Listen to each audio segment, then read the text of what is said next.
Ya grabando. ¿Qué tal? Buenas tardes. Pues vamos a empezar esta plenaria número 3, dedicada a la presentación de libros. Tenemos en esta ocasión 6 libros, así que vamos a presentarlos de manera un poco sintética y panorámica. Vamos a empezar entonces con la presentación del libro de Slavoj Žižek, El espanto de lágrimas reales, que ha sido traducido por Sergio Aguilar. Sergio, adelante. Hola a todas y todos. Veo que poco a poco se están uniendo a la sesión. Em, bueno, tengo una pequeña presentación para hablarles de este libro, El espanto de las lágrimas reales. Ahorita se las comparto porque por allá hay una pequeña sorpresa respecto a a la presentación. Em, a ver, perdón. Bueno, entonces, este libro, seguro ubicarán ya al autor. Pues Slavoj Žižek es uno de los más famosos filósofos contemporáneos. Pues es un cuate que publica en obra, supongo que cada vez que, o sea, mientras duerme escribe, ¿no? Entonces, pues pero este libro en particular tiene algo interesante porque a diferencia de muchos otros libros de él, pues no, nunca fue traducido al español, nunca tuvo una nueva edición. Eh, Hay un par de libros más de él que también son como poco conocidos, pero este en particular, pues tiene mucho que ver con el campo que nos convoca en este congreso porque es un libro sobre teoría del cine. A diferencia de muchos otros libros de Zizek, donde habla sobre Hitchcock o sobre Kieslowski incluso también, ¿no? O u otros autores, o en infinidad de artículos, en este libro sí hay pues todo un modelo de análisis, hay una discusión conceptual, y por supuesto, hay mucho de psicoanálisis de Lacan y de filosofía de Hegel, pero sin duda, en el marco de su línea de investigación sobre la teoría del cine, este libro es el más importante en la obra de Slavoj Žižek. Bueno, a la izquierda tienen la portada original, fue publicado en el año 2001 por el British Film Institute, y pues a la derecha está la traducción, ¿no? Publicada en coedición por la Universidad Iberoamericana y Paradiso Editores. Antes de hablarles del libro, pues les comentaba que tenía por acá algo que les quería mostrar, pues es una presentación del propio Slavoj Žižek, que nos la mandó hace un par de días apenas, ¿no? Entonces, bueno, les dejo a que... Ah, pero no activé el audio. Les dejo a que Žižek presente en un par de minutos, pues, esta traducción. Y luego ya miré a platicarles del índice y con eso terminamos, ¿no?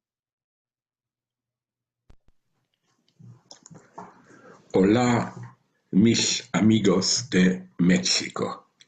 I love your country. I love your cinema. And I'm deeply honored that you now published a new edition of my book about the fright of real tears.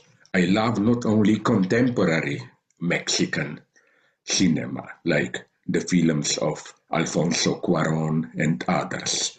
I like old Mexican films. For example, although his life, Luis Buñuel's life in Mexico, is considered a minor episode, people prefer his early and later French films. I think his Mexican period was the best one. There is something in your geography, spirituality, which incites great creativity. And I would like to correct the title, The Fright of Real Tears. I think we shouldn't be afraid of real tears. You know, when you have a small child, when they're really traumatized, they cannot cry. When you begin to cry, relief is coming. Things are getting easier. And that's why maybe the first step out of the horrors we are in now. because of the pandemic, all other forms of violence is a good old-fashioned normal crying. And your country fascinates me, how its cultural life goes on. I'm a materialist, but if the world spirit has any serious meaning, your life is the life of spirit. So I'm grateful to you, and I hope not only that we will continue our collaboration, but that at some point we will physically meet each other. I would love to visit Mexico again. I sincerely, this time it's not an empty phrase, with all the sadness and so on of our lives now, I sincerely wish you all the best and keep safe.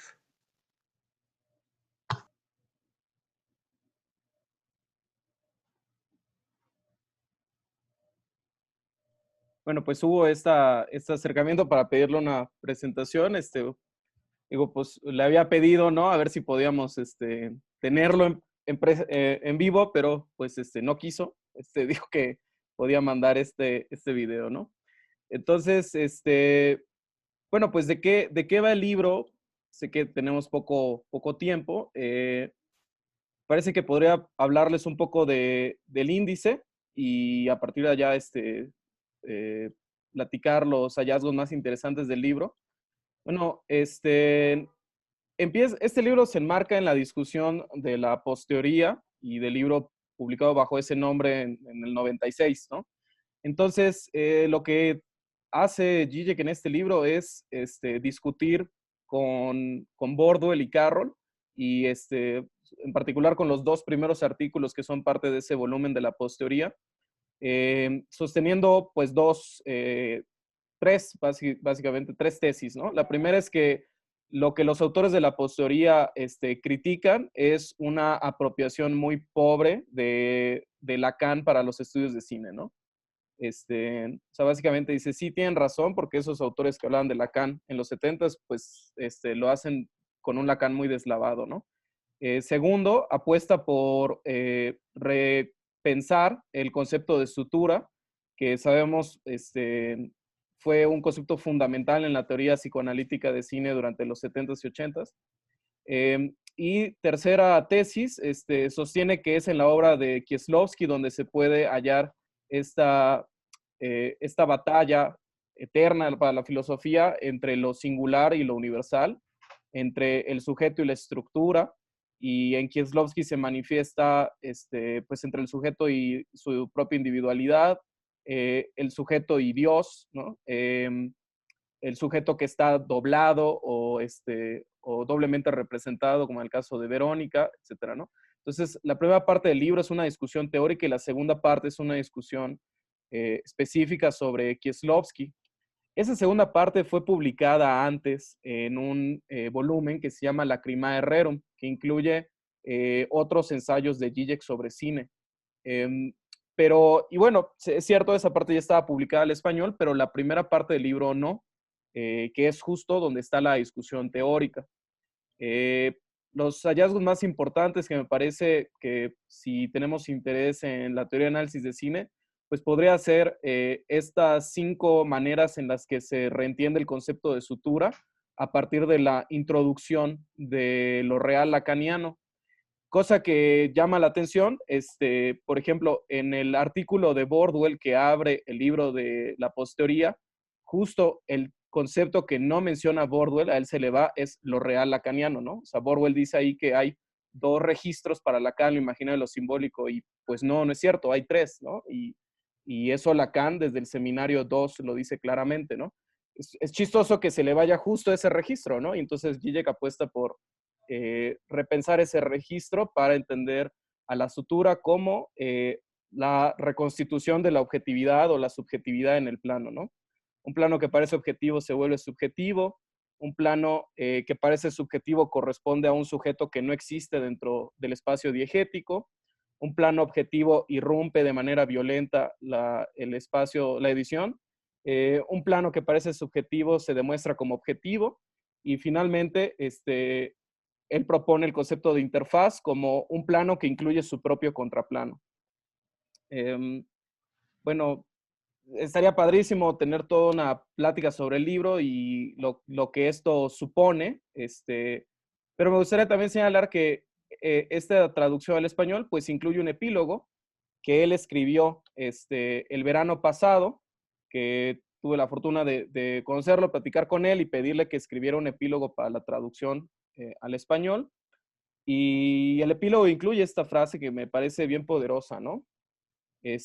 A propósito de pensar si acaso en un momento donde el artista está censurado o constreñido, puede ser esto lo que lo invite a explotar su creatividad y su potencial, ¿no? Entonces él señala que si acaso no deberíamos de parafrasear a Hegel diciendo, ¿qué tal si Kieslowski no va a ser recordado en el futuro como un realizador de la oscura era de la dictadura de Jaruzelski, ¿no? Que era pues el satélite de la URSS, ¿no? En Polonia. Es decir, no es Kieslowski un héroe dentro de este mundo oscuro, sino al revés, ¿no? ¿Qué tal si la dictadura de Jaruzelski va a ser recordada como un tiempo en el que era posible todavía hacer películas como El Decálogo y El Azar? Bueno, entonces, pues ese posfacio, pues es nuevecito y pues solo está publicado en español en esta obra, ¿no? Pues para adquirirlos es con la editorial, que es Paradiso, y pues aquí les dejo el correo por si alguien tiene interés en él. Bueno, yo creo que lo idóneo es como dejar las preguntas al final, ¿no? Por si alguien quisiera preguntar algo, me parece. Gracias. Bueno, muchas gracias, Sergio. Realmente fue muy breve, así que tenemos tiempo suficiente para conversar. Y sí, efectivamente, la publicación de este libro es un acontecimiento editorial.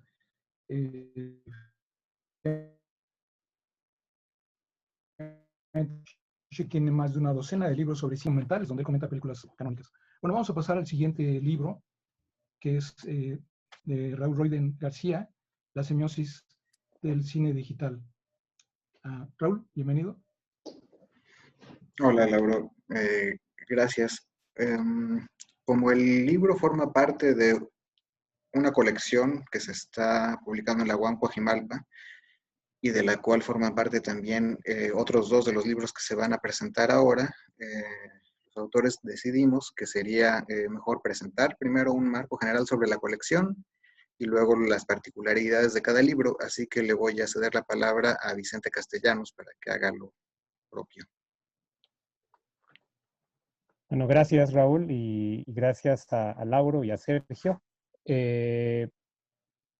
Primero que nada, también les vamos a comentar que mientras Rodrigo va a presentar a la vez va a estar presentando la página que forma parte de la colección donde se pueden descargar los libros. Pero bueno, quisiera hacer rápidamente, porque tiene que ver con la presentación y con el contexto de la colección. Laura acaba de decir que es un acontecimiento editorial y a mí me parece que que lo que vamos a ver ahora como presentaciones del libro sí es muy importante para la historia muy reciente de la teoría y del análisis cinematográfico en nuestro país, donde evidentemente sepan cine y hay que decirlo con toda su claridad, Lauro Zavala tiene mucho de culpa y mucho de responsabilidad, por suerte. El, yo creo que si hace 30 años que yo comencé a estudiar el cine, me hubiera planteado un momento en el que se viera la consolidación de un campo de estudios de cine en México, tendría que haber sido exactamente como es ahora, ¿no? Con traducciones importantes de autores que son mundiales, con colecciones de cine, no solamente textos aislados, y me parece con una gran cantidad de libros para una asociación y una temática que parece que nos negamos a abandonar y que por el contrario cobra mucha fuerza. En ese sentido, que tengamos traducciones en nuestro país, ¿no? Y que no nos lleguen por Paidós o por alguna otra editorial me parece fundamental, ¿no? Creo que estamos apostando como comunidad de estudiosos del cine a una nueva etapa y hoy creo que sí es de festejar precisamente por esto. La colección surge precisamente pensando en que la investigación sobre cine que se estaba desarrollando en los posgrados de México empezaba a tomar bastante forma, empezaba a tomar densidad teórica, densidad referencial, eh, propuestas bien interesantes que tarde o temprano podríamos correr el riesgo de que se empezaran a publicar de manera aislada, que las tesis se fragmentaran y entonces se convirtieran en artículos y se perdiera toda la riqueza de un momento. A mí me parece que, que hay que destacarlo también porque eso también tiene que ver con el desarrollo de los posgrados. En concreto hablo de lo que a mí me corresponde, desconozco un poco la situación al interior de la República, pero hablando de la Ciudad de México, los posgrados con doctorados con líneas de investigación sobre cine, ¿no? Tanto en la UNAM como en la UAM Xochimilco, evidentemente vienen a fortalecer mucho este campo conceptual de estudios, junto con otros, me parece, posgrados como el de la Ibero, creo que nada más es maestría, o incluso los de carácter de producción, como lo puede ser el de cine documental también en la UNAM. A mí me parece que se están creando las condiciones de que estas publicaciones no aparezcan de manera aislada, de autoría prácticamente de ediciones de autor, y por eso creamos la colección a partir de la UAM Coajimalpa. Sobre el camino ocurrieron cosas muy buenas, es decir, que la atinamos nosotros al momento histórico y que al menos ahorita dos de los trabajos que tiene la colección de los tres fueron también trabajos premiados de manera de tesis por la UNAM, por la Filmoteca de la UNAM, y viene un tercero que también fue premiado y que esperemos que también sea la coedición, tanto Filmoteca, UNAM y la UAM quien edite estos libros. Me parece cosa menor, pero es bien importante ver cómo, digamos, esto que Laura habla de acontecimiento, comienza uno a centrarlo digamos, en la parte, sobre todo, de publicaciones, que tiene un respaldo, sobre todo, evidentemente, en la investigación, en los intereses de las personas por el cine. Ese es el origen, digamos, de la colección. Una colección que nace de esta manera para discutir conceptualmente el cine y que tendrá varias etapas, ahorita está en esta etapa. Pretendemos que una siguiente temática de la colección el año próximo sea referida casi exclusivamente al análisis cinematográfico, que bien o mal, allá hay un punto de vacío, ¿no?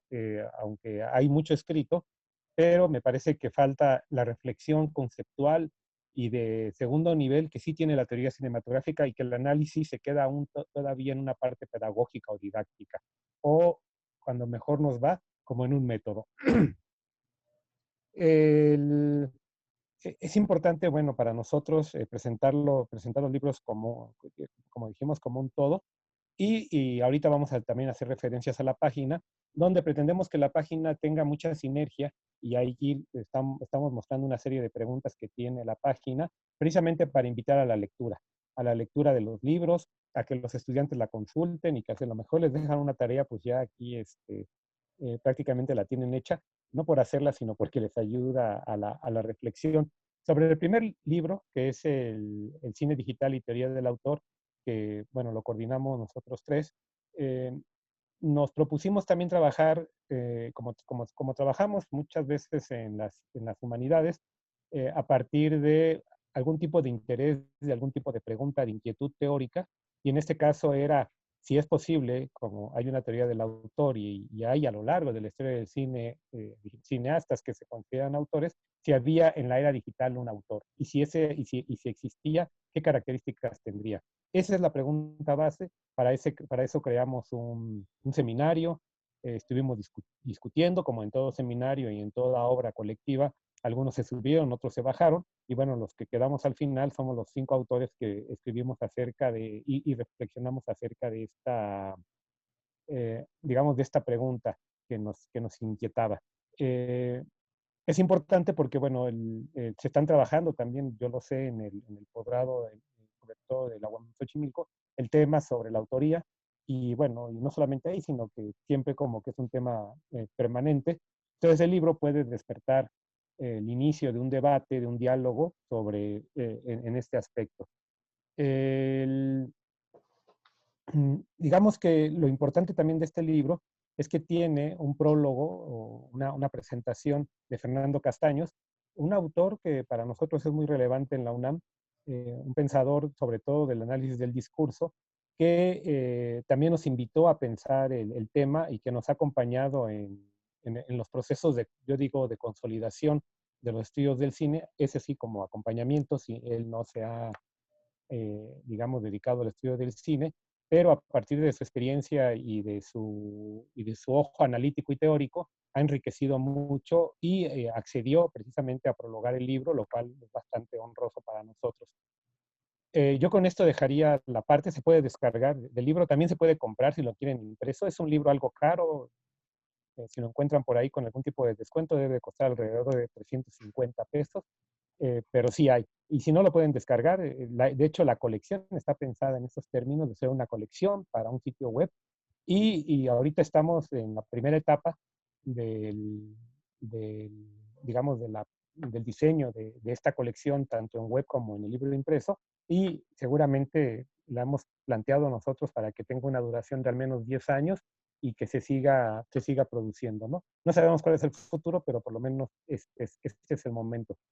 Tenemos un comité editorial de lujo, ¿no? Con también profesoras y profesores de la investigación de cine, y ahí lo pueden ustedes consultar, quiénes son. Ellos son los que de alguna manera hacen mandan a hacer las dictaminaciones y son, digamos, el brazo de evaluación, ¿no? Y de la colección. Así que estamos nosotros en esta línea de no solamente escribir sobre cine, sino también de apegarnos, ¿no? A los criterios editoriales de rigor académico que se nos exige actualmente. Eh, digamos, con esto yo cerraría y entonces a los autores, tanto de las tesis premiadas por la Filmoteca de la UNAM y ahora publicadas por la UAM y convertidas en libros, pues yo creo que sería el momento de que ellos hablaran. Gracias.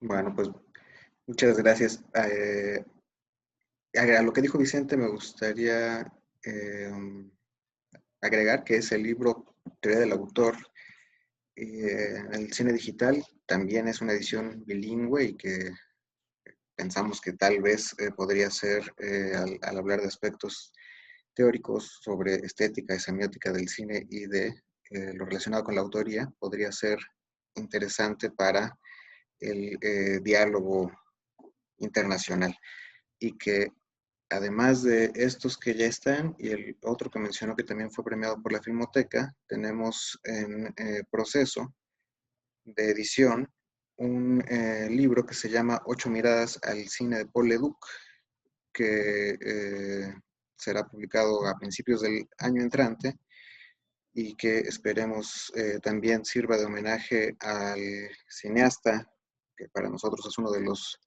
más relevantes de las últimas décadas del cine mexicano, ¿no? Bueno, pues entonces me regreso y les muestro que también tenemos las ediciones impresas, que están muy bonitas, que se consiguen sobre todo y particularmente en las librerías de la UAM, y que no son tan caros como Vicente sugiere, deben estar alrededor de los 300 pesos, no sé, no asuste uno al público posible comprador.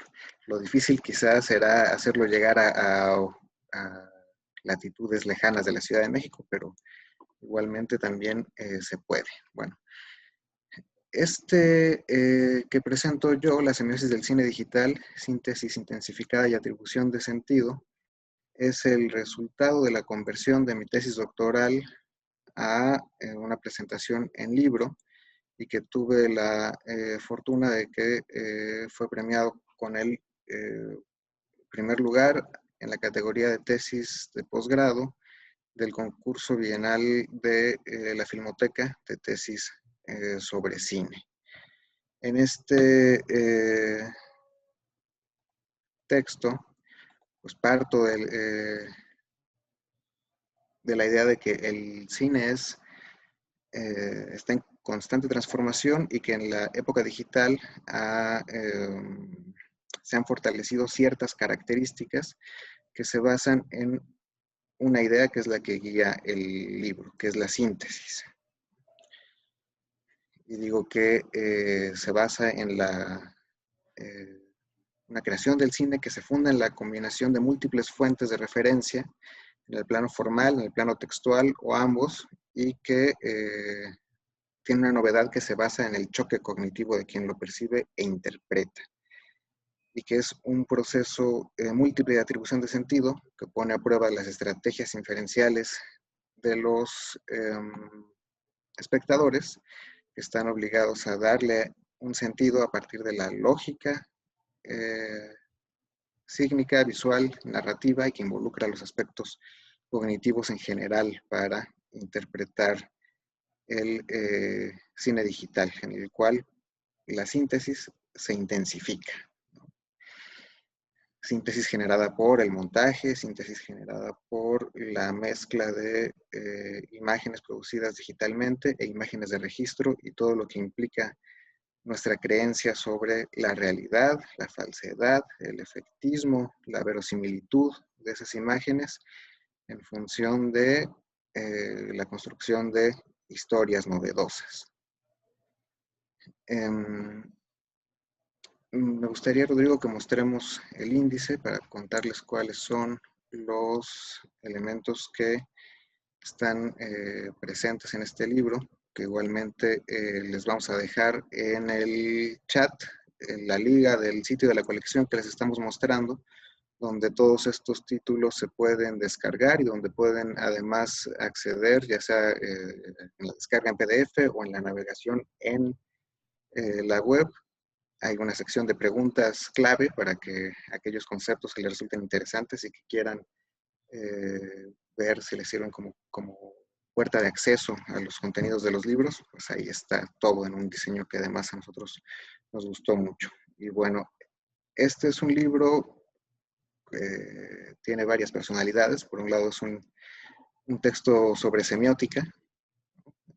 Cuando hablo de sentido en el cine, pues me refiero principalmente a cómo desde un enfoque semiótico y semidiscursivo, desde la tradición persiana, se puede interpretar este cine producto de la tecnología computacional en el marco de la cultura visual de manera amplia, ¿no? Pero además, pues es un libro, por supuesto, sobre cine y particularmente sobre análisis. Ahí ya se darán cuenta de que hay muchos ejercicios analíticos en los que se trata de apoyar las ideas que se presentan sobre la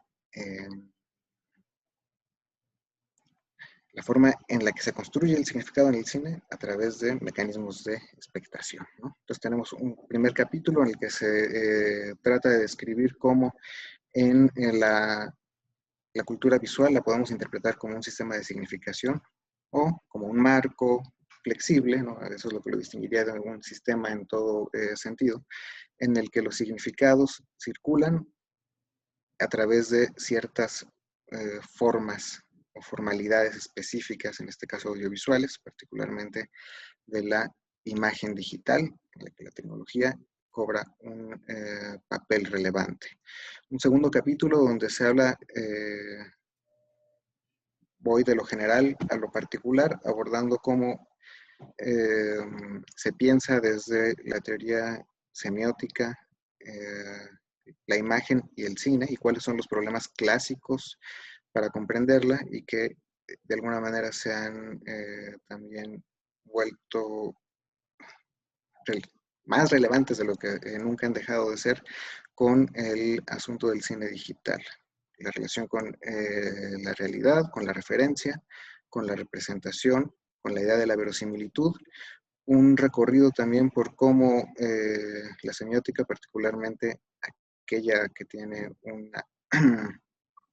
una concepción del cine distinta de la translingüística, que es la que efectivamente involucra sensaciones, percepciones y construcción de significado a través de lo perceptivo, lo relacional y lo simbólico, y cómo además este tipo de imágenes que ofrece el cine digital nos lleva a revisitar la discusión entre el cine de realidad y el cine de ficción.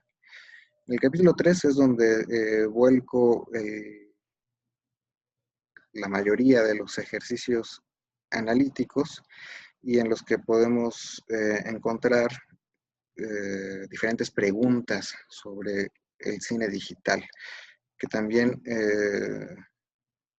por un lado, sustentan esta lógica del cine como un audiovisual de síntesis, pero que permiten de alguna manera acercarnos a todo audiovisual en el que tengamos dudas sobre su creación y sobre su realismo y sobre su verosimilitud, ¿no? A través del análisis de películas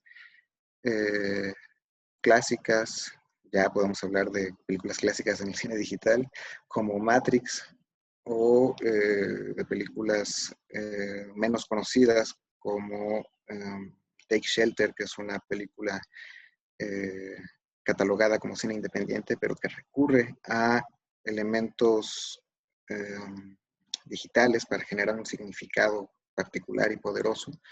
Nos podemos acercar a qué tipo de audiovisual nos enfrentamos, cómo distinguir sus componentes formales y las fuentes referenciales de los mismos, cuáles son los objetivos de la composición visual, que genera una síntesis a partir de la mezcla de elementos de registro y de creación digital, y cuáles son las estrategias de carácter discursivo en la composición de estas imágenes, por ejemplo, ¿no?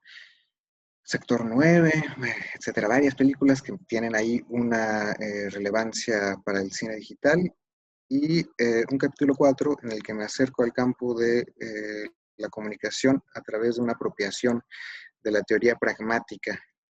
Propongo por ahí un modelo de interpretación de la síntesis del cine digital a través de la confluencia de las ideas de Peirce, claras en su semiótica y en su pragmatismo, y cómo esto se puede poner en juego con las expectativas de los espectadores, generando diferentes tipos de síntesis lógica visual, de inferencia, síntesis narrativa, y en algunos casos también retóricas. Si no me he excedido demasiado, no sé si podríamos ver la página 172, en la que hay un esquema donde está los diferentes tipos de síntesis que abordo en el cine digital a través de los ejercicios analíticos y con películas clave, que generalmente es algo que se echa de menos cuando uno lee libros sobre teoría de análisis cinematográfico. Entonces abordo la síntesis lógica visual basada en signos indiciales a través de la película Inception, la conciencia de la percepción y la síntesis digital en Matrix, ¿no? Ahí haciendo un juego con cómo cambian las percepciones de los personajes, particularmente de Neo, en su cambio de realidad, y cómo tiene que hacer diferentes procesos cognitivos para adecuarse a la nueva realidad, y hago una metáfora sobre cómo nos adecuamos nosotros al cine digital. La conciencia de la semiosis a través de particularidades de la imagen, Forrest Gump encontrándose con el presidente Kennedy en un absoluto realismo visual y una conciencia de la imposibilidad de la imagen. Quienes sabemos que Kennedy está muerto, sabemos que es una imagen imposible. Y la síntesis de los modos de representación realista y ficcional a través de Sector 9, entre otros. Entonces, pues ojalá que resulte de su interés y que puedan descargarlo y leerlo. Igualmente les vamos a dejar nuestros correos. Ahí está la página de la colección, la ventana de contacto también, para que cualquier duda, pregunta o diálogo que quieran abrir con nosotros se pueda llevar a cabo. Pues muchas gracias y le cedo la palabra a Rodrigo Martínez para que nos hable de su libro. Bien, buenas tardes. Agradezco a Vicente, a Raúl la palabra y también el espacio a Cepancine para esta presentación, a Lauro, a Sergio, que han estado muy atentos a esta colección. Y un poquito también para complementar lo que se ha dicho de inicio, antes de pasar a la presentación de este tercer libro de la colección, es que, ya se mencionó por ahí al doctor Fernando Castaños, quien prologó el primer título de esta colección, el que se llama Cine Digital y Teoría del Autor. Hay que señalar que una de las, digamos, motivaciones de esta colección fue el estado actual de la teoría y el análisis del cine, y que tanto en los seminarios con el doctor Fernando Castaños, que no eran específicamente cinematográficos, como en otro que se organizó en torno a este primer libro, el que ya hemos mencionado, fueron surgiendo las ideas que han ido nutriendo varias de las fases de este proyecto. Entonces, lo que quiero decir con esto para introducir este tercer libro es que digamos que el equipo que lo ha coordinado en tanto proyecto está muy consciente del momento actual que está viviendo la teoría del cine. Y en ese sentido, esta obra de Cine y Forma, Fundamentos para conjeturar la visualidad fílmica, trató de situarse en un contexto en el cual notamos que cada vez existen más investigaciones que hablan, ojo, no de las películas, no de analizar películas, sino de las teorías del cine. Entonces, en contraste con los materiales anteriores, donde, por ejemplo, en el primer libro hay sobre todo muchos artículos sobre la obra de Manuel Lubezki como cinefotógrafo, a propósito por ahí de la referencia de Slavoj Žižek a Alfonso Cuarón, digamos que ese libro encaja muy bien con sus gustos y pasiones, ojalá y le llegue por ahí, ya que tiene versión bilingüe, pero de vuelta al tema, en lugar de analizar películas, o autores o corrientes o escuelas concretas, este libro es sobre teorías. Entonces, ¿cuál fue la inspiración o el punto de partida del mismo? Bueno, como ustedes saben, recientemente Warren Bogland publicó un libro sobre teoría del cine que llamó algo así como Reconstrucciones Racionales a partir de una metodología ideada por Rudolf Carnap y otros autores de esa tradición de la filosofía analítica. Y también han aparecido libros como el propio de Posteoría, entre otros. También están los de Rodovic, entre otros autores que han estado trabajando sobre todo problemas de teoría del cine. Para mí, esta fase fue inaugurada de alguna manera con Noel Carroll en el año 88, cuando escribe este libro que fue su disertación de doctorado en Princeton sobre los problemas clásicos de la teoría del cine. Entonces, la pregunta que me inspiró fue que tanto Warren Bogland como, por ejemplo, Cassetti en Italia estaban preocupados por la rigurosidad, la solidez, la sistematización, la consistencia de la teoría del cine, y en función de ello trataban de entender qué es eso a lo que llamamos teoría del cine. Esto me llevó a uno de los, digamos, esquemas teóricos del cine que más me han interesado y apasionado y donde me he tratado de especializar, que es la teoría formal, ¿no? Este núcleo de autores que podemos llamar la teoría formal del cine, y que si bien no los abarco a todos, traté de ir sobre las obras referenciales clásicas, que en este caso son fundamentalmente el trabajo de Hugo Münstenberg, Bela Balázs y Rudolf Arnheim. Entonces, pensando en cómo desarrollar este libro, la idea fue, a ver, ¿qué elementos necesitamos para poder analizar estas teorías en un marco donde ha aparecido un cine que llamo un cine de la diversificación, y en el cual tenemos tres grandes manifestaciones? La primera de ellas es la tecnología digital, con todos los cambios que esto ha implicado y que ya no es algo nuevo para mi gusto, ya está más que sistematizada, aunque por supuesto sigue transformándose en función de todo lo que está llegando después de estos 25 años de digitalización. Segundo, diversificación estilística. Soy una persona que le gusta mucho el cine en términos de que trato de ver todo lo que me sea posible, y lo mismo veré la más reciente entrega de Spider-Man que Vitalina Varela, o las cosas que están apareciendo en los festivales de cine o en las plataformas de internet. Entonces, al ver todo ese universo de cine, creo que estamos en una época de definitiva diversidad estilística. Entonces, ¿cómo podemos aterrizar esa diversidad y analizarla? ¿Cómo podemos, por ejemplo, encontrar esquemas de análisis o conceptos que nos permitan problematizar películas que no narran o películas que sí narran, pero donde importa más, por ejemplo, su profundidad digital o visual que otros elementos, o películas que, por ejemplo, hablan desde conceptos muy específicos del arte, el performance u otras disciplinas artísticas? Entonces, pensaba que la respuesta era la forma, y por eso la exploración de esta teoría. Finalmente, el tercer elemento de esta diversificación es propiamente el hecho de que los estudios cinematográficos han dejado solamente de hablar películas y están comenzando a hablar de teorías, en el sentido de que se las toman como un objeto de estudio, las analizan y tratan de obtener elementos de ellos. Entonces, partiendo de estos tres elementos de contexto, la idea fue un poco aproximarse a esas teorías, pero para ello había que construir un aparato de análisis. Y en ese sentido, acudí a Karl Popper y procuré generar un método que me permitiera precisamente contrastar, esa es una idea, y la segunda, conjeturar esas teorías a partir de distintos elementos. Por contraste, entiéndase fundamentalmente un análisis en el que se pretende problematizar la teoría. Aquí es donde entra, digamos, lo interesante para mi gusto de la propuesta, en el sentido de que los primeros 3 capítulos, una idea pionera del montaje, que es sobre Hugo Müstenberg y su teoría, la posibilidad de la forma artística, que es sobre la obra de Bela Balázs, y Semblanza de la visualidad fílmica, que es sobre Rudolf Fahrenheit, son 3 capítulos que apelan a este concepto de contrastar mediante la confrontación de teorías de estos autores con la confrontación de otros autores, donde hubo varios que fueron citados, ¿no? Christian Metz, David Borwell, Franco Pecori, entre otros, y que la idea era establecer relaciones entre esas teorías para ponerlas en contraste y problematizarlas. La segunda estrategia de problematización fue escoger películas donde, si bien el libro no analiza películas propiamente, las utiliza con un valor heurístico o los considera como un elemento empírico que permite problematizar la teoría. Y ahí fundamentalmente hay películas tanto del circuito cinematográfico comercial, como pueden ser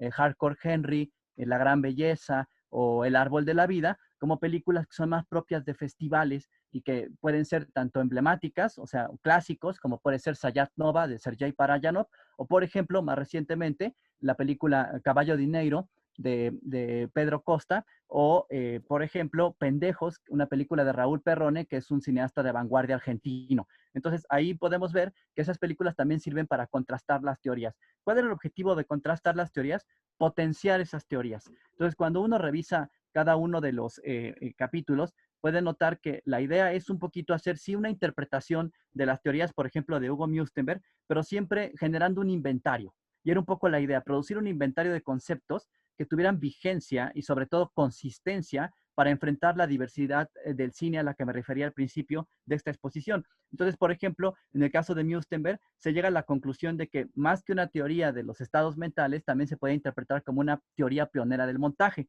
Y se tratan conceptos como la profundidad y el movimiento, la atención, la memoria y la imaginación, la sugestión o la forma o acción compleja.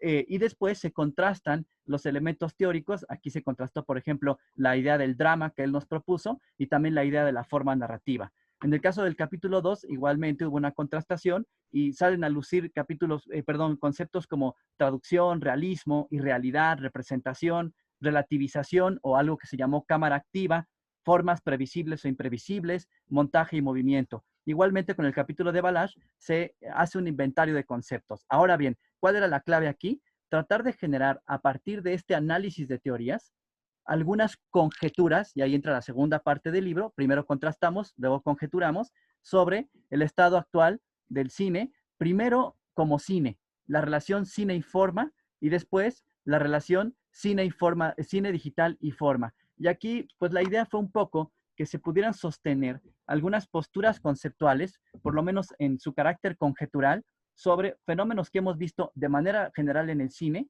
y de manera particular en el cine digital. Así, por ejemplo, de manera general en el cine, pensamos en problemas de forma y forma artística, de cultura visual o visualidad. Pensamos en la adaptación como un problema formal a nivel general y no solo en lo que tiene que ver literatura-cine, lo que llamamos el tema fílmico y el movimiento sintético y los problemas clásicos de cine y realidad.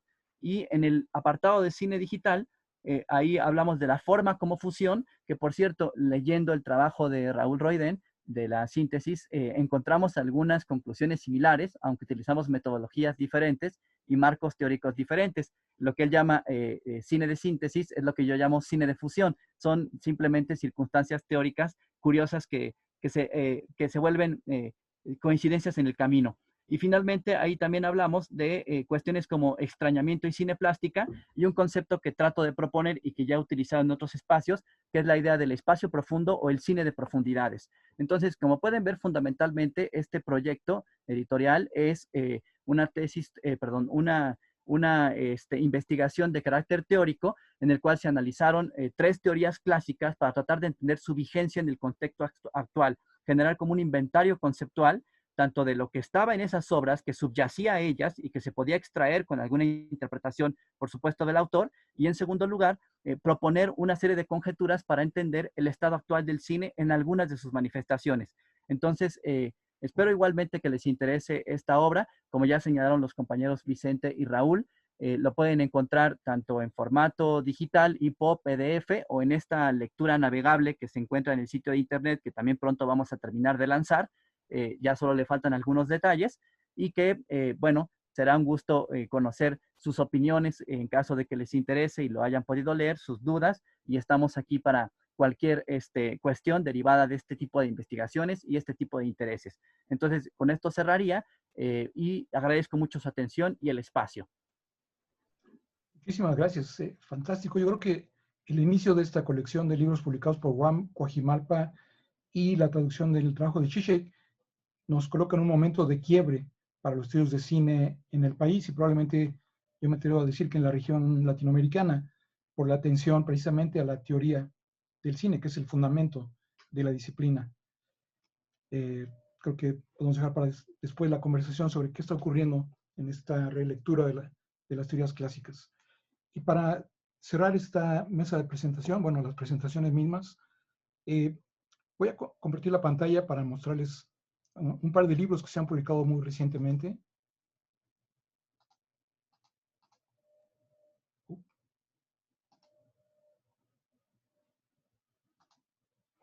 Bueno, el primero de ellos es este libro colectivo, Miradas Panorámicas al Cine Mexicano, Teoría, Historia y Análisis, que yo coordiné y se deriva en parte de uno de los más recientes congresos de teoría y análisis cinematográfico. Aquí podemos ver esta portada, fue publicado por la Universidad Autónoma de Aguascalientes. Y esta es la versión en papel impresa el año pasado, pero hace un par de meses apareció ya la versión digital que circula pues de manera gratuita. Entonces, aquí está, es el ISBN de la primera edición impresa del año pasado, y es el de la nueva edición digital. Bueno, en este libro se reúnen varias de las ponencias de ese congreso. En realidad se presentaron cerca de 150 ponencias, 40 de ellas venían de Brasil, eran colegas que hicieron simultáneamente su propio congreso aquí en la Cineteca. Pero bueno, aquí tenemos este tipo de aproximaciones, de tipo textual, intertextual, contextual, que es la tradición que siempre ha dominado, y subtextual. La primera parte del libro está dividido en 4 secciones. En la primera tenemos reflexiones y propuestas teóricas, precisamente. Se inicia con un trabajo de Carmen Elisa Gómez Gómez de la Universidad de Guadalajara, México en la ciudad cinemática, interpretaciones del cine al paisaje urbano, que en partes se deriva de un trabajo que ella ha estado desarrollando durante varios años. Voy a presentar finalmente los títulos para dar una idea de la diversidad de estos 16 artículos. El segundo es el actor y la cámara en el cine monstruo. Aquí Armando Andrade presenta un modelo teórico precisamente en relación con las estrategias de montaje.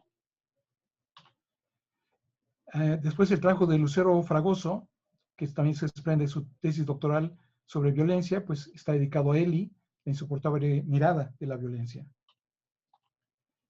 Y se cierra esta primera sección con un trabajo sobre el modelo paradigmático y el cine romántico iberoamericano, es decir, la distinción entre cine clásico, moderno y posmoderno, porque la mayor parte de las películas de tipo romántico están subvirtiendo las convenciones de uso de color o blanco y negro, uso de la banda sonora, tipo de montaje, por ejemplo, una película hecha solamente con jump cuts durante la hora y media, etcétera, etcétera. Entonces, esto es un tipo de cine romántico completamente diferente de la experimentación que se hace en el cine romántico europeo y norteamericano. La segunda sección está dedicada al cine mexicano contemporáneo y se inicia con este trabajo de Andrés Barradas sobre las películas mexicanas más taquilleras de 2015, con el subtítulo de Fórmulas de éxito en la industria cinematográfica mexicana. Es una perspectiva de carácter económico sobre la industria misma y muy útil para entender cuáles son las tendencias del comportamiento del público mismo. El trabajo de Antonio Grijalva, de la Universidad de Occidente, es Recepción cinematográfica, propuestas desde la escala del diferencial semántico, que es un modelo muy reciente y muy útil para entender con mayor precisión el proceso de recepción de los espectadores. Y el trabajo de Juan Alberto Podaca, de la Autónoma de Baja California, sobre pornomiseria en el documental fronterizo actual, que también es un tema que he estado dando seguimiento durante varios años. Y Carlos Andrés Mendiola, del Tecnológico de Monterrey, presenta Amor de mis amores y la comedia romántica neotradicional en México. Aquí más bien entendiendo la comedia romántica hollywoodense, pero su influencia en el cine contemporáneo.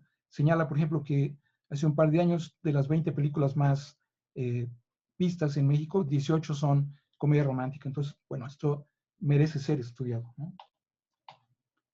Y Jacob Bañuelos y Carlos Saldaña, del Tecnológico Monterrey y de la Autónoma Metropolitana de Coajimalpa, estudian este género particular, el cine minuto, en México. Surgimiento y presencia de un nuevo género audiovisual. Efectivamente, esto que también es llamado el nanometraje ha tenido un desarrollo muy espectacular en los últimos años. La siguiente sección está dedicada a la historia y el análisis del cine mexicano, empezando con este trabajo de Giancarlo Delgado, del CIDE, Refugiados en Madrid, la experiencia de la Guerra Civil Española en el cine mexicano, en esta especie de frontera entre documental y ficción. Y el trabajo de Daniel Castillo del Razo, de la Universidad Veracruzana, sobre representación y nacionalismo en Frida, Naturaleza Viva. Una película bastante estudiada, donde siempre se encuentran cosas nuevas. Y Rocío González de Arce Arzabe presentó la naturaleza como figura retórica y estrategia narrativa en el cine mexicano de ficción, que es parte de un proyecto mucho más amplio, y aquí está sintetizado, sobre la tradición de los estudios de ecocrítica. Y Shanique Galván estudió el diseño de créditos, lo llama micromaravilla de la narración. También este es el inicio de un proyecto en el que sigue trabajando sobre un campo relativamente poco estudiado. La última sección está dedicada al cine e identidad de género y se inicia con el trabajo de Sofía Solís de la UAM Xochimilco sobre cine y performatividad de género, que como ven tiene también un carácter más bien teórico. Y el trabajo de Yolanda Mercader, también de UAM Xochimilco, está dedicado a la mujer y la locura, una revisión de su imagen en el cine mexicano. La conclusión es que efectivamente la imagen ha sido completamente misógina, pero bueno, esto es algo que también merece atención para que podamos entender los cambios en estas imágenes. Suheili Vilchis, de la Universidad Nacional, presenta la visibilidad de la narrativa lésbica en el cine mexicano, que precisamente con un trabajo como este empieza a dejar de ser totalmente invisible. Y Rubén Olachea, de la Autónoma de Baja California Sur, presenta este trabajo en un tono irónico, el cine gay que no es gay, sobre el cine más reciente mexicano y la identidad de género y la identidad del género cinematográfico que construye esta visión de género. Patricia Gaitán Ontiveros, de la Universidad Iberoamericana, estudió la cinefotografía de María Seco y Celiana Cárdenas en el campo cinematográfico mexicano. Es decir, el momento que ella hizo el trabajo, que se deriva de una tesis de posgrado, estas eran las únicas dos cinefotógrafas en el cine mexicano, ¿no? Un campo siempre dominado por hombres, entonces eso le da un carácter muy importante, ¿no? Y el libro se cierra con una conversación que tuve con Ismael Xavier, que es un investigador brasileño, que de hecho dio la conferencia inaugural sobre la relación entre el cine de Argentina, Brasil y México. Y él estudió en la Universidad de Nueva York, pero ha trabajado en Brasil, en Argentina y en Europa. Entonces tiene una visión panorámica sobre el estado de la investigación sobre el cine en América Latina, que por cierto es el tema del siguiente libro que voy a presentar. Esta conversación se tocan muchos temas que permiten entender cuál es la situación de la investigación en esta región y qué diferencia tiene con las condiciones de trabajo en otras partes del mundo. Bueno, como decía, este libro se deriva del 15º Congreso que se realizó en la Cineteca. Aquí vemos el cartel, realizado en el año 2016. Bueno, la mesa de inauguración, en fin, los estudiantes que estuvieron participando, se hizo un encuentro nacional de estudiantes de cine, simultáneamente como parte del encuentro. Una mesa, cuando teníamos los encuentros presenciales, pues es más fácil vender libros. Y como decía, esta fue la primera edición electrónica. Entonces, voy a dejar esto un momento aquí, voy a tratar de capturarlo para ponerlo más adelante en el chat. Pero bueno, esta es una dirección que ya se había enviado también a los integrantes de la red del Sepancine, que tienen en su momento más de 300 registros, o sea, de integrantes, ¿no? Pero bueno, lo vamos a difundir un poco más. Y el siguiente libro, bueno, voy a presentar también el Power para hacerlo más ágil. Bueno, el libro se llama Los estudios sobre cine en América Latina de 2000 a 2017 y fue una publicación hecha en Colombia. El coeditor en Colombia es Jonier Aristizábal, investigador de la Universidad Agustiniana. Esta es la portada. Esto se acaba de publicar tanto simultáneamente en formato digital y en papel en Bogotá. Entonces tiene los dos registros, ISBN. Y esto se originó en un número especial de la revista Miguel Hernández Communication Journal de la Universidad Miguel Hernández en Madrid. Y eso fue en el año 2016, por eso son estas fechas. En ese momento se publicaron los trabajos sobre Argentina, Brasil, Chile y México. Y pidió autorización a la revista, que es digital, para convertirlo en un libro. Y en esta edición del año 2020 ya se incorporaron Bolivia, Colombia, Ecuador y Perú, ¿no? Lo cual es muy importante porque, bueno, Colombia es la sede del libro mismo. Son los capítulos y cada capítulo contiene 3 secciones. Un estudio panorámico sobre la producción bibliográfica especializada en cine, es decir, políticas editoriales, temáticas de investigación, condiciones institucionales de trabajo, revistas especializadas en cine y congresos de investigadores, ¿no? Que son las fuentes de las que se desprenden después los libros. Por supuesto, cada uno de ellos tiene una bibliografía de la producción especializada en cine en cada país, de lo que se desprendió el trabajo anterior.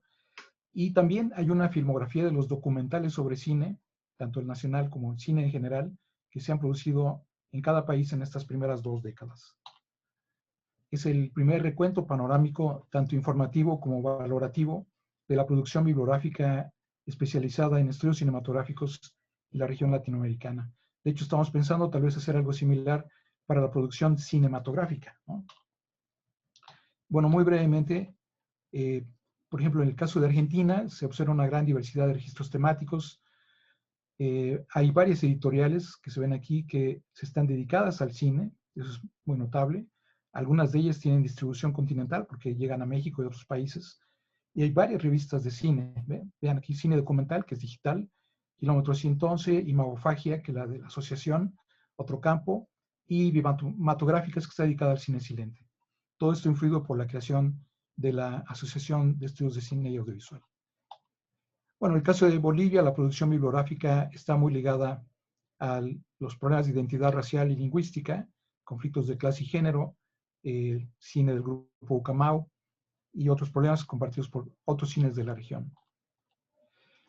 El caso de Brasil es interesante porque tiene la mayor producción bibliográfica de toda Latinoamérica, pero el 75% de la investigación en Brasil está dedicada al cine brasileño, cosa que comparte con el resto de los países de la región. La Asociación de Estudios de Cine tiene 1.600 integrantes, ¿no? Es la más grande del mundo.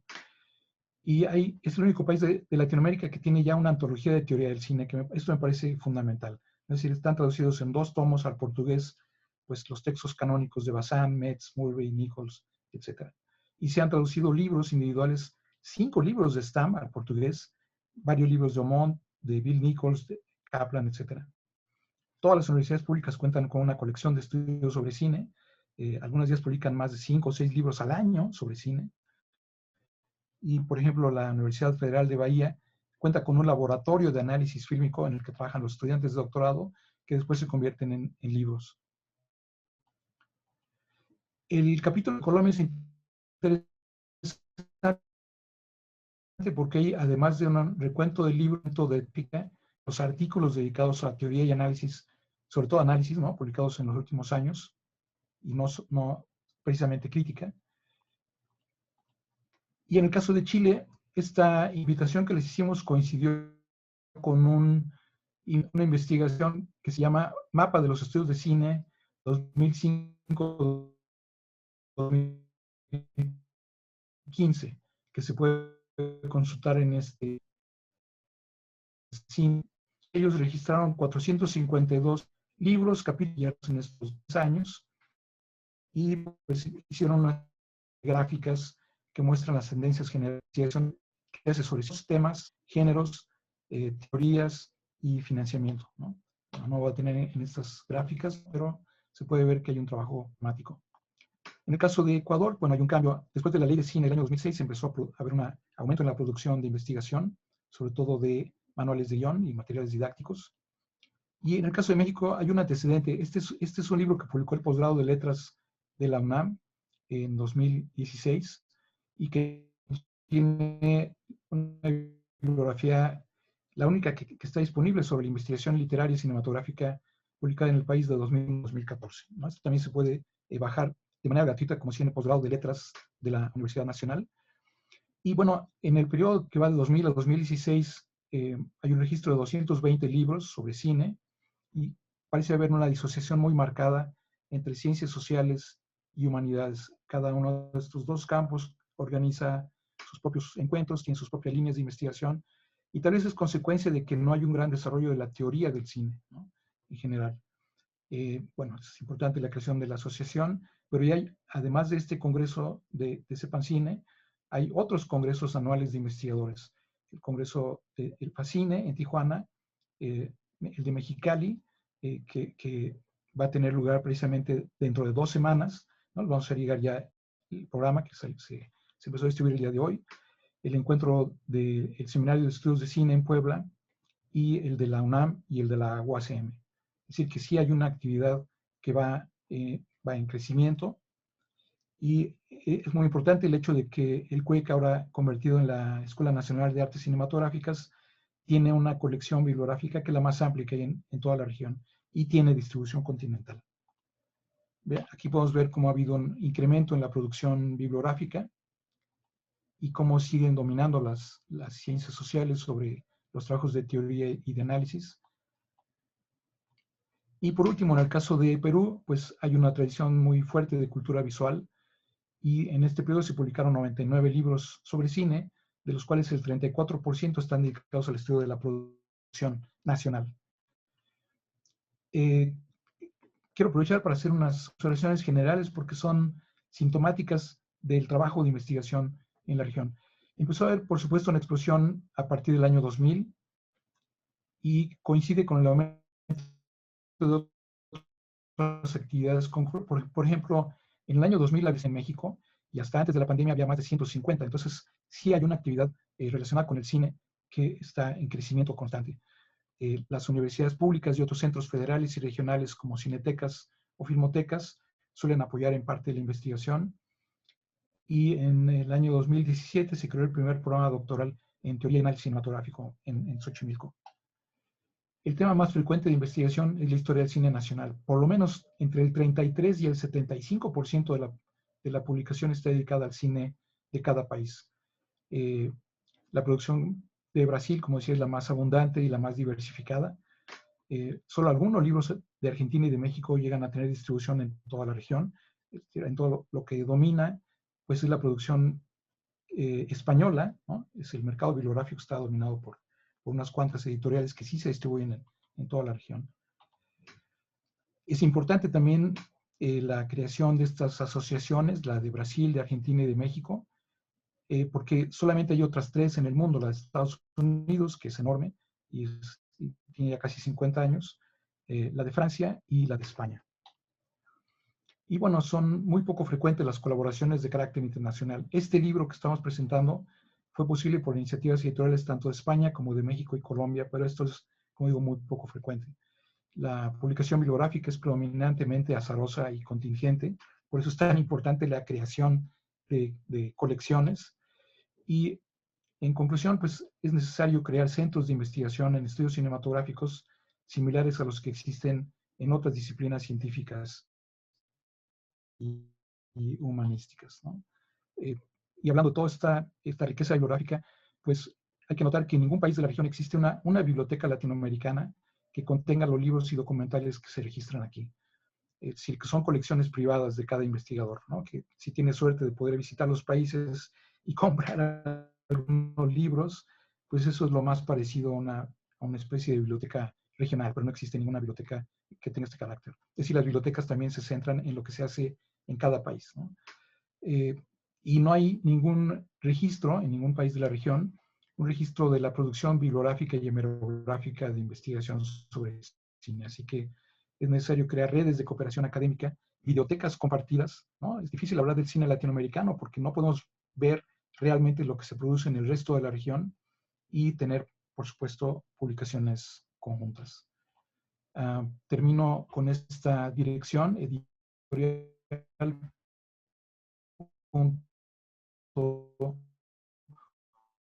uniagustiniana.edu.co. Se puede de manera gratuita el libro o se puede comprar impreso en este otro espacio. Muy bien, bueno, creo que con esto podemos iniciar la conversación. Sobre todo si alguien tiene alguna pregunta que quiera hacer.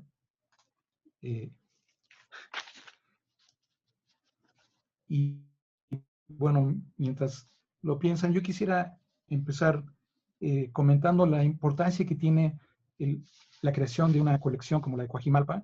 La primera vez que tenemos algo así, después de lo que se ha hecho, lo que se hizo en los años 80 y 90 en la Universidad de Guadalajara. Teníamos en los 60 una colección de guiones de la editorial Era. Sí, ha habido algunos proyectos que han sido todos ellos. Entonces, esta nueva colección creo que nos lleva también a reflexionar cuál es el estado actual de la teoría y cómo desde Latinoamérica podemos incidir en esta conversación que es el fundamento de la disciplina. Algunos de los libros que ustedes han publicado nos llevan a ver que hay una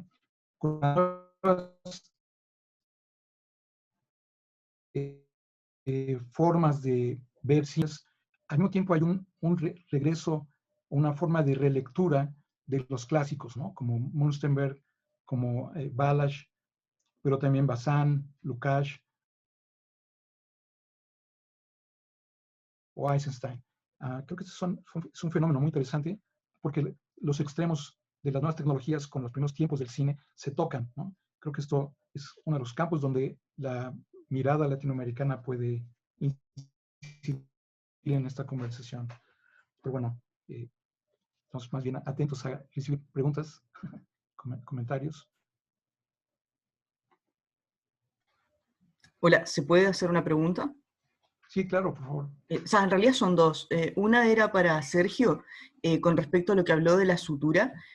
¿Cómo entiende Zizek la sutura y cómo se aplica al cine? Porque hay diferentes interpretaciones. Por ejemplo, si bien viene de Lacan, para Badiou es como una especie de cancelación que pasa sobre las condiciones de la filosofía. En el caso de Zizek, ¿cómo la entiende y cómo se aplica al cine? Y la otra pregunta era para Lauro. ¿Cómo cree usted que podríamos llegar a tener mejores coordinaciones académicas en América Latina? Eso, saludos desde Chile. Hola, pues bueno, es una buena pregunta. Si tú, bueno, me imagino que entonces ya estás familiarizado con el concepto. Sutura viene primero de ese artículo de Miller, luego fue tomado para los estudios de cine primero por Jean-Pierre Audard y luego por Stephen Heath, que fue el que lo popularizó en la Academia Anglosajona. Y como Lauro podría platicar, de ahí terminó llegando a Latinoamérica, ¿no? A través de los gringos. Lo que él toma del concepto de sutura, él lo define como el procedimiento ideológico en el que la enunciación se oculta entre los enunciados. O sea, esa es la definición que él da de sutura. Y en el caso operativo para el análisis de cine, es el modo en el que se revela la enunciación o lo que otros estudios de cine y psicoanálisis llamarían la mirada, ¿no? En la construcción del espacio cinematográfico, ¿no? Un ejemplo que pone, ¿no? Este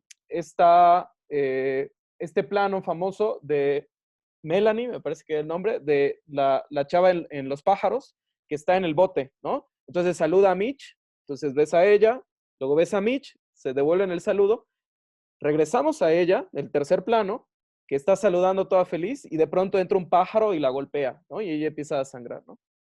Entonces, lo que él señala allí es el cuarto procedimiento que les mostré, ¿no? Es decir, en el intercambio de un plano contra plano, irrumpe un elemento de manera violenta, ¿no? Entonces, esta irrupción lo que hace es revelar la artificialidad del espacio cinematográfico, ¿no? Un modo en que me gusta explicarlo es como, bueno, finalmente la sutura, en sentido médico, es pues cuando tienes una cortada muy profunda y entonces te tienen que coser, ¿no? Entonces te pegan estos dos pedazos de piel que tenías separado y si bien ya te pegan la piel, se queda una marca, ¿no?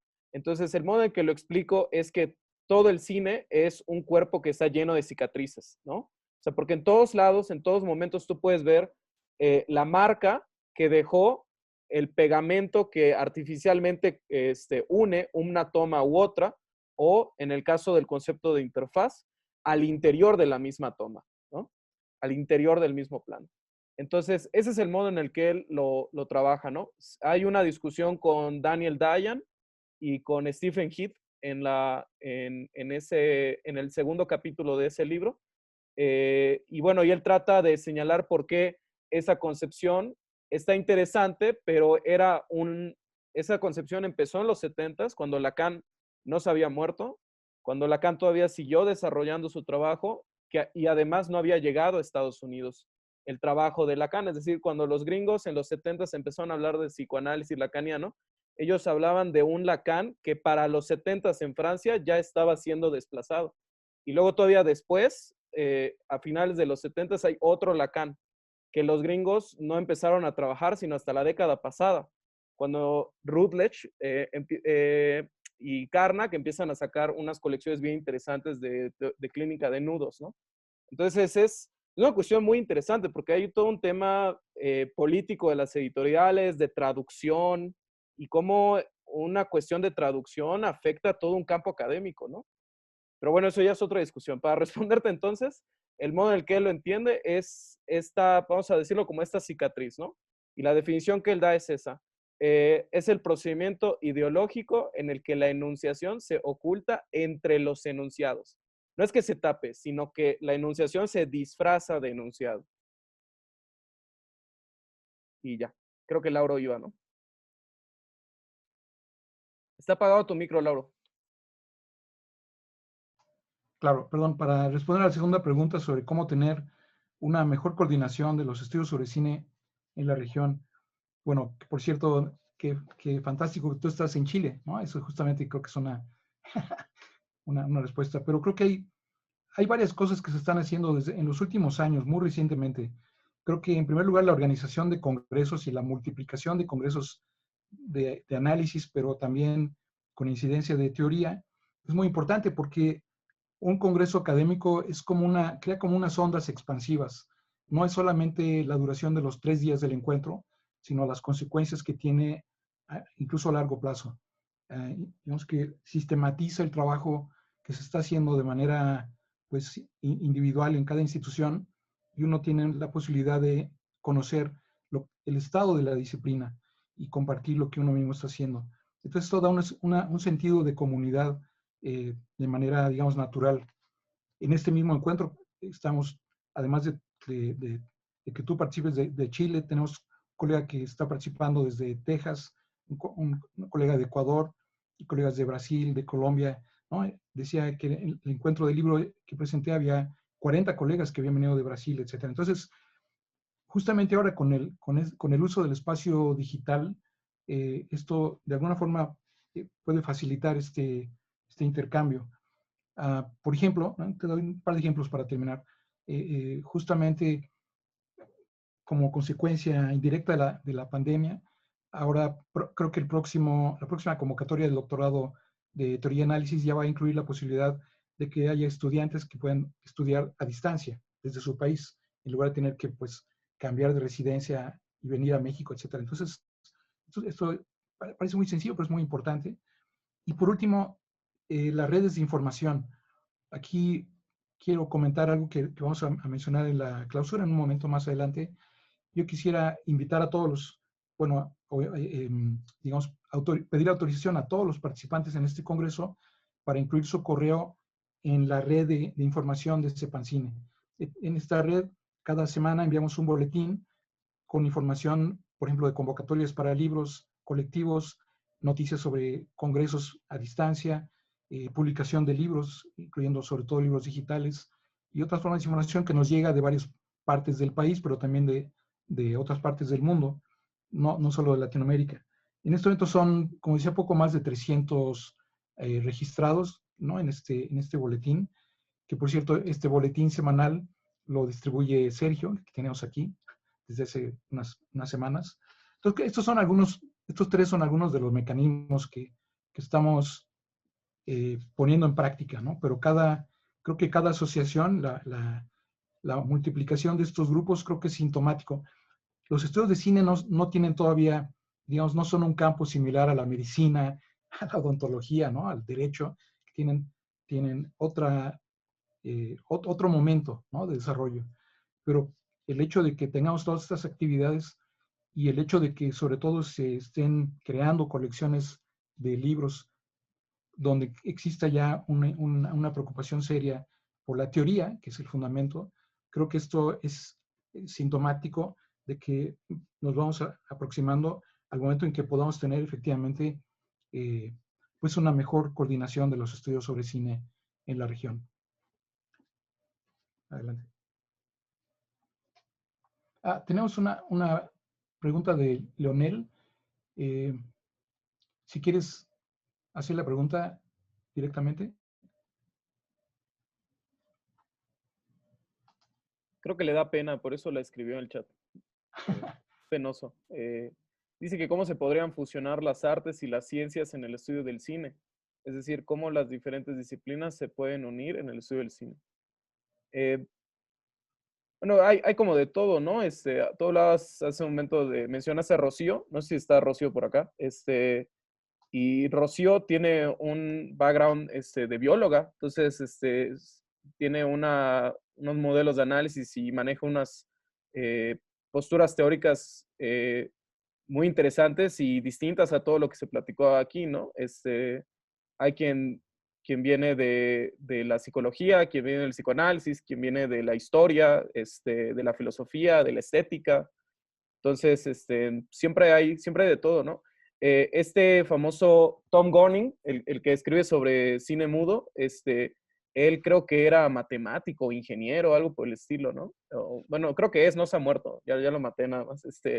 Creo que es matemático o ingeniero, ¿no? Entonces, también trabaja ese tipo de cosas. Entonces, pues hay de todo, ¿no? Es lo padre de hacer teoría del cine, ¿no? ¿Alguien más quiere hacer alguna pregunta o algún comentario?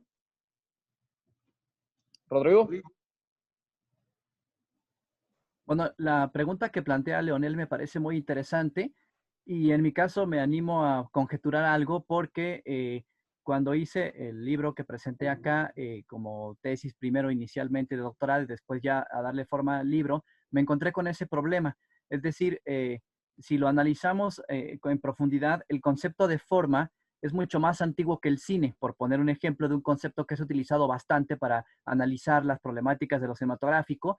Y lo curioso es que muchos de los que lo trabajamos decimos que ese concepto nos ha aproximado a entender al cine como cine, que es por ejemplo, es una de las preocupaciones que yo tengo, que no haya un trabajo de hermenéutica del cine, de filología del cine, en el cual, por ejemplo, se ha acudido a la teoría literaria para trabajar con esa materia. Pero más que parcelar así el estudio, pienso que una respuesta posible podría ser el hallazgo de posibles conceptos transdisciplinarios, pero auténticamente transdisciplinarios. Es decir, si pensamos esta idea de transdisciplina con cierto rigor, y la entendemos como no tanto un intercambio de metodologías, no tanto un préstamo de objetos de estudio, sino más bien tratar de construir conceptos de consenso que permitan abordar desde distintas disciplinas, aunque por supuesto aquí estoy pensando más en ciencias sociales y humanidades, no sé qué tanto por un concepto como el de forma entraría con la biología, aunque sí lo ha hecho con la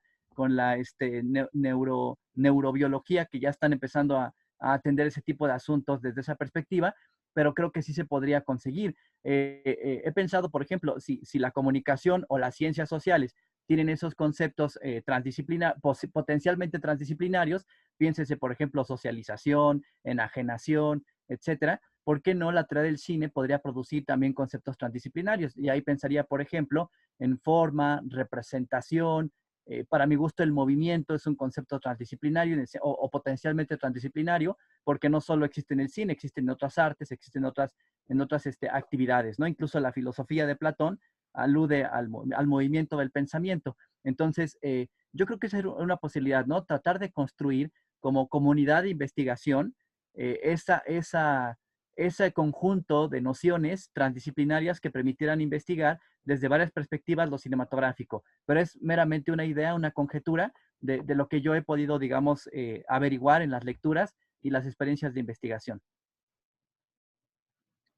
Y qué difícil, ¿no? De hacer, además. O sea, ¿cómo hacer una discusión teórica que no sea traducción de una disciplina a otra, o una investigación transdisciplinaria donde no se termine fagocitando una disciplina por la otra, o donde entren las dos disciplinas, pero entren bajo los presupuestos o supuestos o axiomas de una de la otra, ¿no? Y además el hecho de que hay disciplinas que son incompatibles en todo el sentido de la palabra, o sea, que fueron fundamentadas precisamente como un punto antagónico contra otra disciplina o algo así, ¿no? Bueno, la teoría de lo transdisciplinario se ha llegado después de varias experiencias, a la conclusión de que solo hay transdisciplina casuística, o sea, casos de proyectos particulares con objetivos muy específicos, de equipos de investigadores, cada uno con su especialidad, y que crean una transdisciplina específica, ¿no? O sea, no existe la transdisciplina, sino muchísimas, para cada objetivo, ¿no? Yo quisiera, sobre esta misma línea, plantear a Rodrigo, a Sergio, a Vicente, a Raúl, lo que está ocurriendo en general en los estudios de cine y en particular en la teoría. Yo encuentro como que hay tres grandes tendencias. Por una parte, decía el retorno o la reutilización de los teóricos clásicos para entender el cine más reciente, pero al mismo tiempo hay una tendencia a teorizar el cine contemporáneo, ampliando el desarrollo de teorías no clásicas, sino modernas. Por ejemplo, se desarrolla la teoría de la adaptación para convertirla en una teoría de la traducción. Entonces, en lugar de poner énfasis en la obra de salida, literaria, se pone en la obra de llegada, que es cinematográfica. Y así con otras formas de reutilización. Pero luego también hay formas de teorización de la cultura digital, con nuevos soportes, nuevos formatos, por supuesto, nuevas pantallas, multiplicación. Y entonces aquí hay otras formas de teorizar. ¿Cómo ven ustedes este panorama actual de la teoría contemporánea?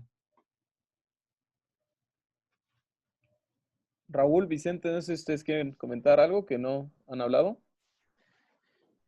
Sí. Yo sí quería comentar algo, pero después de Raúl. Ok. Yo creo que obedece principalmente a las transformaciones propias del cine. Una cuestión interesante sería preguntarnos, detenernos a pensar, ¿qué se le puede preguntar al cine o qué preguntas surgen en nosotros a través de la evolución, la transformación, los cambios en el cine? Y para pensar, lo primero que tenemos son nuestros referentes clásicos, ¿no? Aquellos lectores para entender el cine de toda la vida, con todas sus visiones, segmentaciones y formas diversas de ver diferentes etapas del cine. Tenemos que ponerlo a prueba y ver si nos alcanza o no para explicar lo novedoso, también en un entorno social y de circulación novedoso, ¿no? Pensando en que lo digital no únicamente tiene que ver con lo visual, sino con la transmisión de los contenidos a través de diferentes canales. Y una vez que ponemos a prueba a los autores clásicos, muchas veces nos damos cuenta de que para algunas preguntas sí son pertinentes y sí nos alcanzan a explicar aquello que aunque cambie sigue siendo cine, y para otros casos tenemos que recurrir a referencias secundarias, como decías, las teorías modernas que nos resuelven problemas desde otras perspectivas o que fueron creados para analizar otro tipo de materialidades y formalidades expresivas, y también algún momento en el que ninguna nos sirva por completo y que tengamos que seguir tomándolas de referencia, ya sea para avanzar o ya sea para decir efectivamente ese cine que analizaron esos teóricos ya no es el mismo y tenemos que proponer elementos teóricos, ¿no? Principios no creo, ni tampoco grandes teorías, pero sí desde esta perspectiva que ya señalabas de la casuística y de la teoría del nivel medio, pequeñas, medianas explicaciones que nos ayuden a abordar también la diversidad, ¿no? La diversificación de lo audiovisual.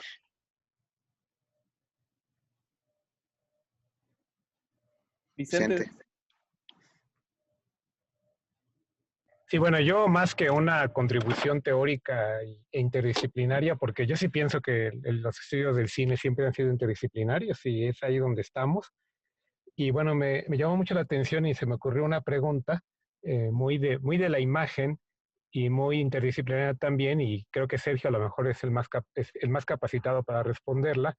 Eh, Primero que nada me llamó la atención que Zizek, bueno, amablemente aceptara, eso no me llamó la atención, sino que nos emitiera un mensaje con tanto amor. Eh, para alguien que estudia psicoanálisis se me hace bien sospechoso, pero todavía se me hizo más interesante el, el hecho, o sea, porque no es una persona cursi, el hecho de que su estantería de libros no tuviera libros, ¿no? O sea, esa ausencia, digamos, si eso fuera una película, tendría que analizarlo, seguramente que esa secuencia tendría mucho sentido para la especulación teórica, pero no sé qué piense Sergio.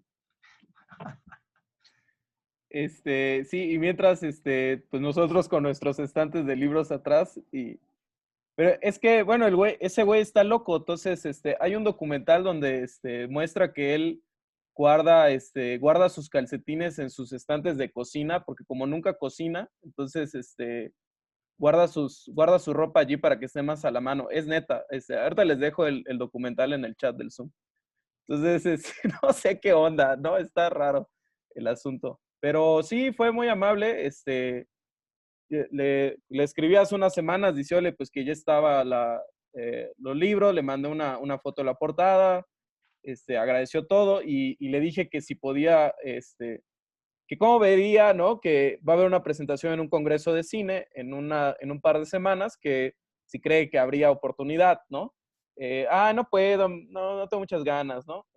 Bueno, entonces le dije, podríamos tal vez, contar con un video muy breve, nada más, donde estés hablando un poco de la presentación. Y dijo, bueno, sí, creo que sí lo puedo hacer, ¿no? Pasó semana y media y yo pensé que ya se acabó, o sea, no iba a llegar, y hace 2 días me llegó el correo, aquí tienes el video. Entonces sí, fue buena onda y sí, estoy de acuerdo, menos perro andaluz y más Los Olvidados. Gracias. Ah, ¿alguien más quiere comentar algo? ¿Preguntar algo a los autores?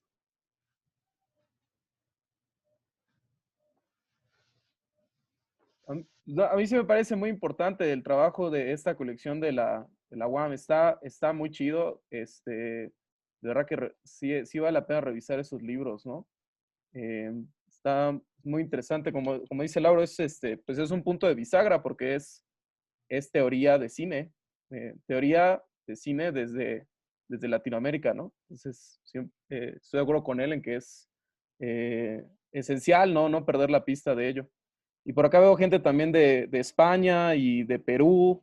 Entonces, sí, bueno, pues espero que lleven a sus latitudes también los enlaces de nuestro trabajo.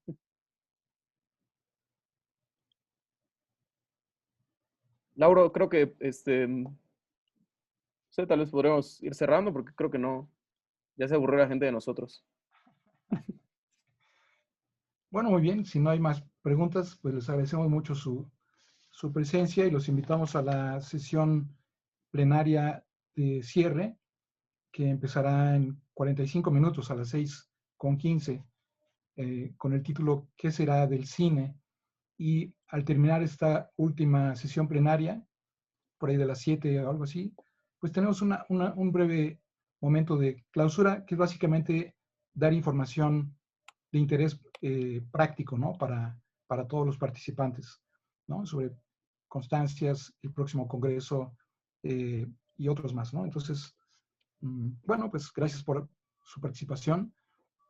Qué buenas noticias bibliográficas, son realmente fundamentales y nos vemos un Ah, poco más tarde. una cosa, si alguien de los que está aquí no está todavía en el boletín de Sepancine que mencionó Lauro, donde precisamente mandábamos, puede poner su correo aquí en el chat y lo vamos a agregar. Entonces, bueno, pues ya con eso terminamos la sesión. Y 6:15, nos vemos para la clausura. Muy bien.